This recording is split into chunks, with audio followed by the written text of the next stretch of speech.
मेरे साथ बोलिए, भारत माता की। क्यों भाई, लखनऊ वालों की आवाज को क्या हो गया है? ऐसे बोलोगे क्या? यूपी में जिनको सरकार बनाने के सपने आ रहे हैं, उनके कान तक ये आवाज जानी चाहिए। मेरे साथ जोर से बोलिए, भारत माता की, भारत माता की। मंच पर उपस्थित उत्तर प्रदेश सरकार के यशस्वी और सफल मुख्यमंत्री श्रीमान योगी आदित्यनाथ जी, मंच पर मेरे साथ बैठे हुए भारतीय जनता पार्टी के नेता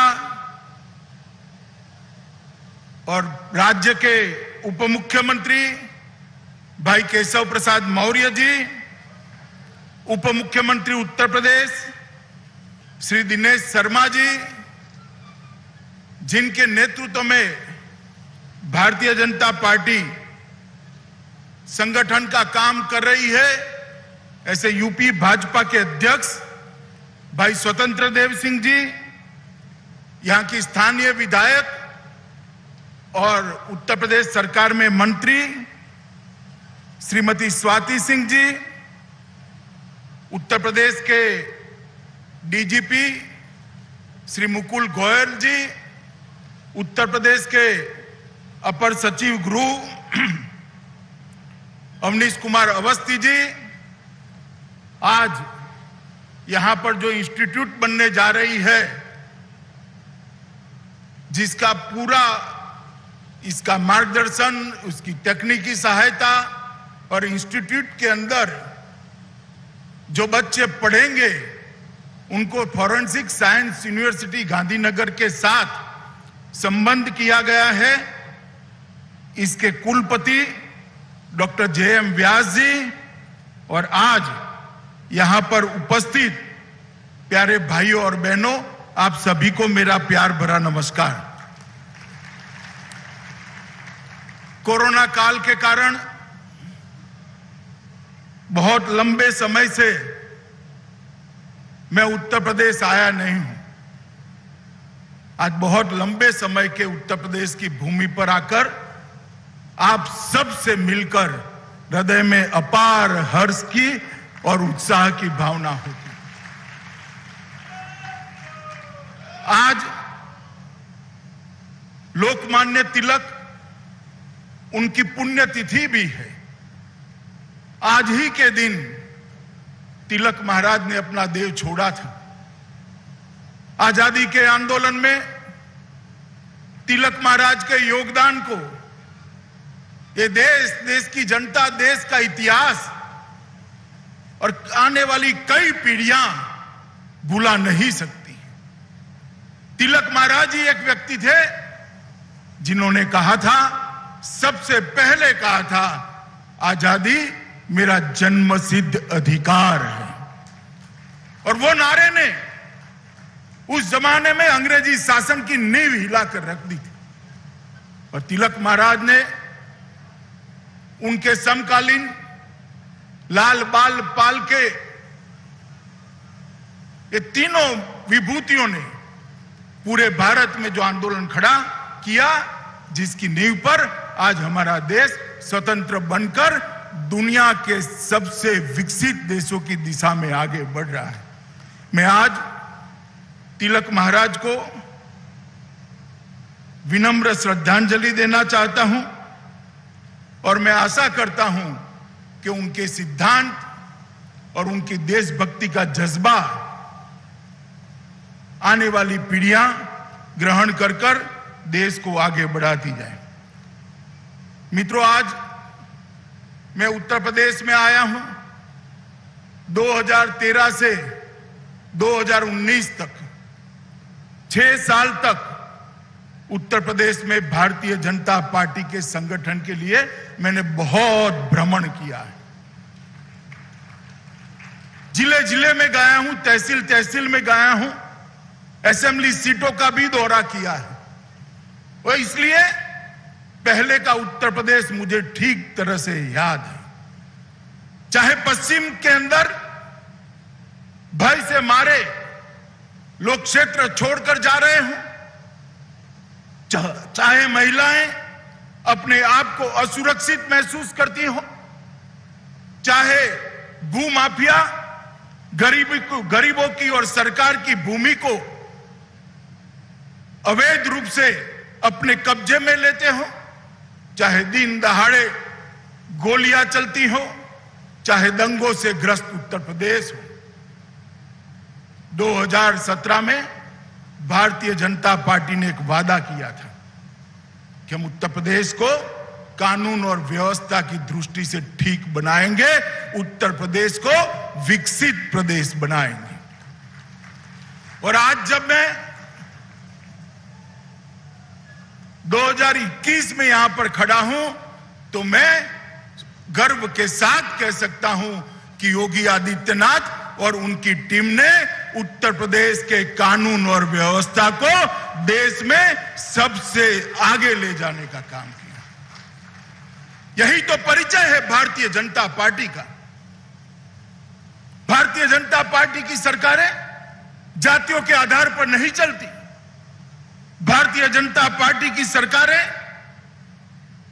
परिवारों के आधार पर नहीं चलती। भारतीय जनता पार्टी की सरकारें अपने नजदीक के लोगों के लिए काम नहीं करती। भारतीय जनता पार्टी की सरकारें देश के सबसे गरीब व्यक्ति के विकास के लिए और कानून व्यवस्था ठीक करने के लिए काम करती। मैं आज जब यहां आया हूं तब कह सकता हूं कि आज विकास की 44 योजनाओं में देश में सबसे आगे उत्तर प्रदेश है। उत्तर प्रदेश, मैं 44 योजनाओं को गिनाना नहीं चाहता। योजनाएं बनाना बड़ा सरल होता है, मगर योजनाओं को भूमि पर उतारना, योजनाओं को लाभार्थी तक पहुंचना, इसमें से बिचौलियों को खत्म कर देना और लाभार्थी को बिना कोई कष्ट, बिना कोई रिश्वत ये योजना का लाभ मिले, ऐसा तंत्र बनाना बहुत कठिन होता है। योगी जी और उनकी टीम ने पूरे देश के अंदर 44 योजनाओं में सर्वप्रथम स्थान प्राप्त किया है। ये हम सब के लिए गौरव का बात। मित्रों, आज मैं यहां आया हूं तब इतना जरूर कहना चाहता हूं कि उत्तर प्रदेश ने हर क्षेत्र में विकास किया है। चाहे औद्योगिक निवेश करने की बात हो, चाहे योजनाओं के सफल क्रियान्वयन की बात हो, चाहे कानून और व्यवस्था ठीक करने की बात हो, चाहे गरीब किसान का ऋण माफ करने की बात हो, चाहे गरीब किसान का अनाज बिचौलिए के बगैर डायरेक्ट उसके बैंक अकाउंट में डालने की बात हो, चाहे हर घर में शौचालय बनाने की बात हो, हर घर विहीन को घर देने की बात हो, 1,47,00,000 महिलाओं को गैस का सिलेंडर देने की बात हो, इतने ही घरों के अंदर बिजली पहुंचाने की बात हो, चाहे भ्रष्टाचार को नाबूद कर भ्रष्टाचारियों पर भय खड़ा करने की बात हो, हर क्षेत्र में उत्तर प्रदेश ने योगी जी के नेतृत्व में बहुत अच्छा काम किया। और उसी का परिणाम है कि 11 लाख करोड़ से अर्थव्यवस्था जो थी, आज 4 ही साल में 11 लाख करोड़ से बढ़कर 22 लाख करोड़ पर पहुंचकर देश में दूसरे नंबर की अर्थव्यवस्था बनी है। और मित्रों,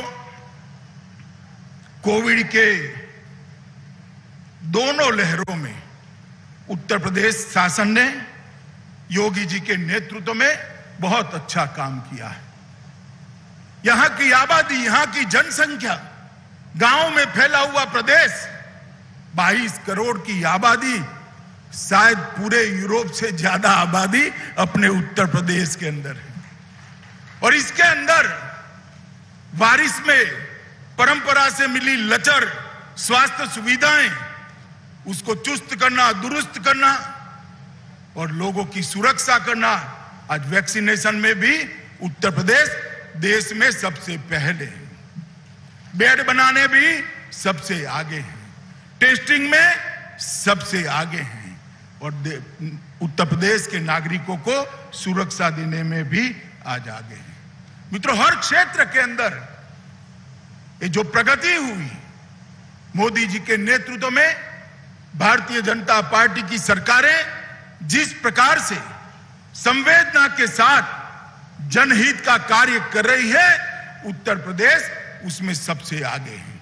मैं मानता हूं कि इसी परिवर्तन के लिए उत्तर प्रदेश की महान जनता ने 300 से ज्यादा सीटें देकर भारतीय जनता पार्टी को यहां पर शासन करने का मौका दिया और हमने वादा किया था कि शासन कोई एक जाति के लिए नहीं होगा, सबके लिए होगा। ये शासन एक परिवार के लिए नहीं होगा, सबके लिए होगा। ये शासन चंद बिल्डरों और धनिकों के लिए नहीं होगा, ये शासन सबसे गरीब व्यक्ति के लिए होगा। और आज मैं कह सकता हूं 4 साल के बाद कि हम इस दिशा में काफी आगे बढ़े हैं। मित्रों, आज मैं यहां पर forensic science institute Uttar Pradesh के भूमि पूजन के अंदर आया हूं। ये Uttar Pradesh institute of forensic science इतने बड़ी भूमि के अंदर एक विशाल संकुल बनाकर आगे बढ़ेगा। आज तो उसका बीजारोपण हुआ है, मगर जब ये वटवृक्ष होगा, अनेक बच्चे यहां से अपनी कैरियर करेंगे, बनाएंगे। अनेक बच्चे यहां पर अनुसंधान में हिस्सा लेकर न केवल उत्तर प्रदेश, पूरे देश की कानून और व्यवस्था की रीढ़ की हड्डी बनने का काम करेंगे। मोदी जी ने गुजरात में जब मुख्यमंत्री थे, तब विश्व में अपने तरीके की सबसे पहली फॉरेंसिक साइंस यूनिवर्सिटी बनाने का काम किया था, जो गांधीनगर में बनी थी।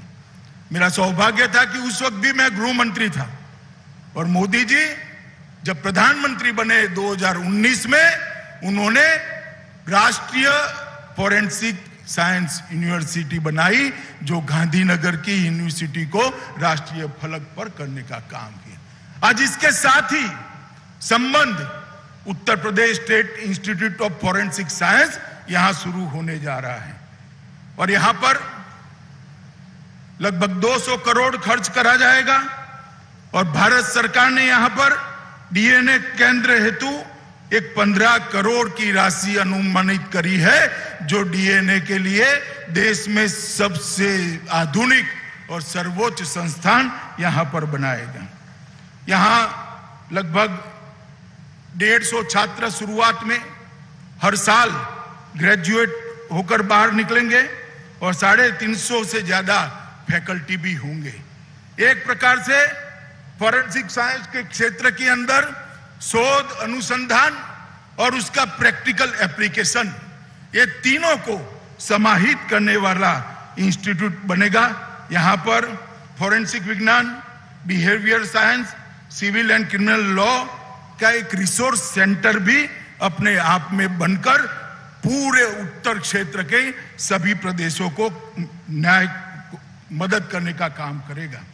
इस संस्थान के छात्र physics, chemistry, biology, computer science, behavioural science, criminology, law, police science और एडमिनिस्ट्रेशन, ये सभी फॉरेंसिक साइंस से जुड़े हुए महत्वपूर्ण विषयों में अपनी तज्ञता प्राप्त करेंगे।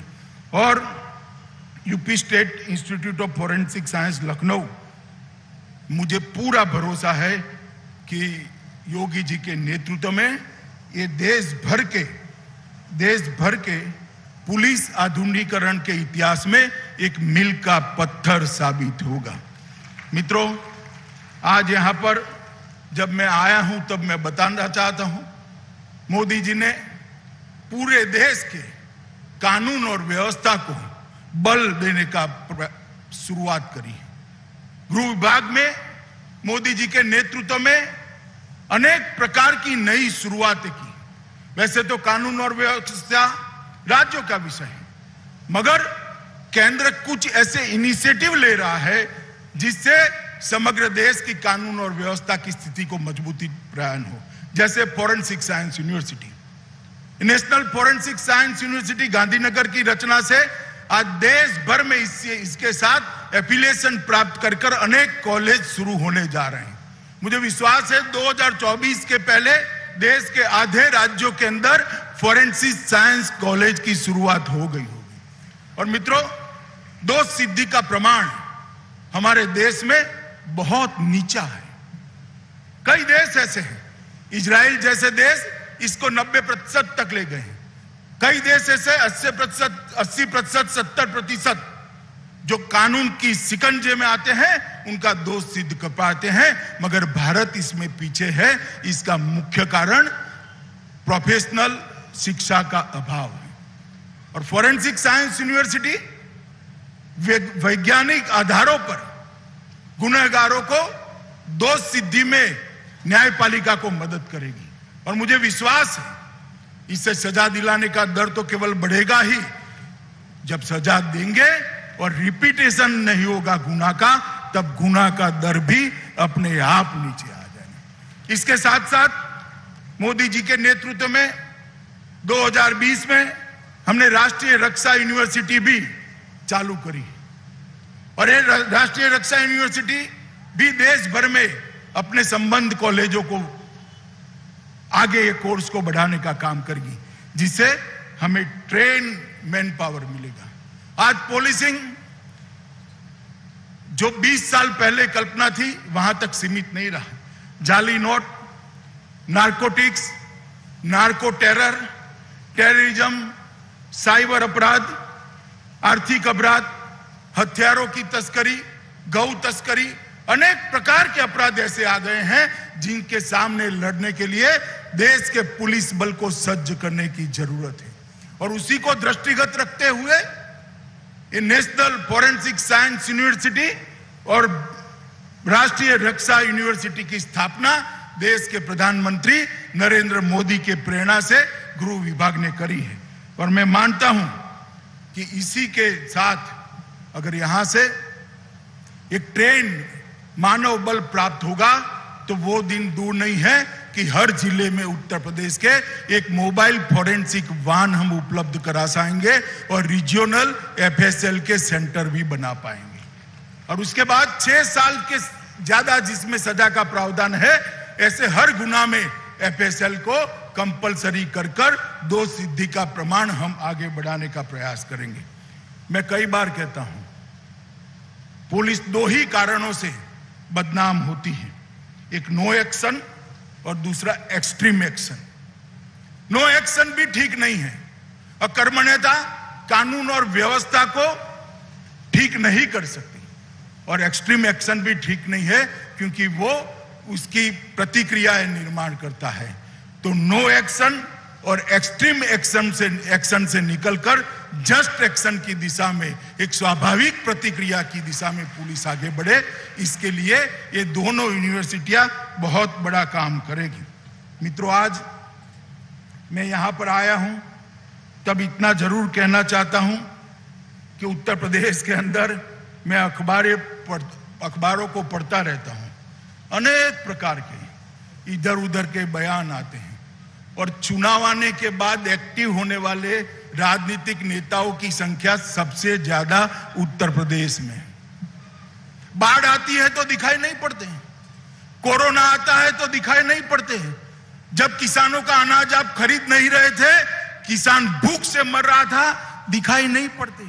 किसानों के ऋण माफ करने थे, आप मौज मस्ती में व्यस्त थे। किसानों को परेशान किया जाता था, ऋण प्राप्त नहीं होता था, आप मौज मस्ती में व्यस्त थे। मोदी जी 6,000 रुपया सीधा किसान के बैंक अकाउंट में भेज रहे हैं, ऐसी कोई योजना आपको ध्यान में नहीं आई। घर में अंधेरा था, बिजली पहुंचाने का याद नहीं आया। शर्म के मारे महिलाएं शौचालय के बगैर शर्म के मारे परेशानी बैठ रही थी, आपको कुछ याद नहीं आया। उत्तर प्रदेश के लोग घर के बगैर झोंपड़ियों में, कच्ची झोंपड़ियों में रह रहे थे, आपको कुछ याद नहीं आया। उत्तर प्रदेश के अंदर माताएं चूल्हा फूंककर अंधापे को इनवाइट करती थी, आमंत्रित करती थी, आपको गैस देने की सूझ नहीं आई। और चुनाव आते हैं तब नए कपड़े पहनकर आ जाते हैं। मित्रों, मैं सभी को कहना चाहता हूं, मैं उत्तर प्रदेश के चप्पे चप्पे में घुमा हूं। 2013 से 2019 तक उत्तर प्रदेश का मैंने दौरा किया है। मैं उत्तर प्रदेश की जनता को जानता हूं।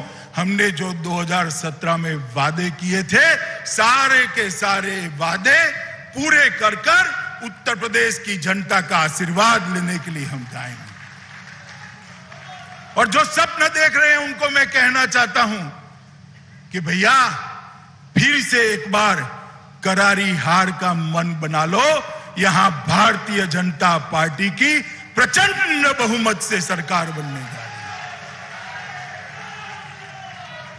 क्योंकि उत्तर प्रदेश ने दंगा मुक्त उत्तर प्रदेश की कल्पना ही नहीं की थी। उत्तर प्रदेश के युवाओं ने रोजगार की कल्पना ही नहीं की थी।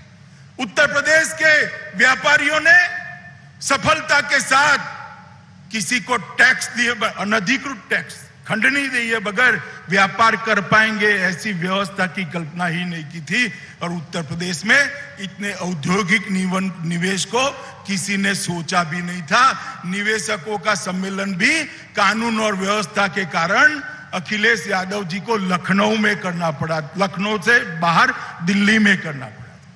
मित्रों, उत्तर प्रदेश के अंदर योगी जी के नेतृत्व में भारतीय जनता पार्टी की सरकार ने जो परिवर्तन लाया है, मुझे पूरा भरोसा है कि गत चुनाव की तरह ही इतने प्रचंड बहुमत के साथ फिर से यहां कमल की सरकार बनने जा रही है। और इसलिए मैं भारतीय जनता पार्टी के सभी समर्थक जनता को भी कहना चाहता हूं कि किसी के बहकावे में मत आइए। आपके गांव में जो विकास हुआ है इसको एक बार देखिए, शहर में जो विकास हुआ है उसको देखिए, कानून और व्यवस्था की परिस्थिति में जो बदलाव आया है उसको देखिए, दंगे समाप्त हो गए हैं इसको देखिए, जातिवाद समाप्त हो गया है उसको देखिए, परिवारवाद को उखाड़ कर फेंक देने का काम भारतीय जनता पार्टी ने किया है उसको देखिए। और मित्रों, चुनाव नजदीक आएगा तब ये लोग जरूर निकलेंगे।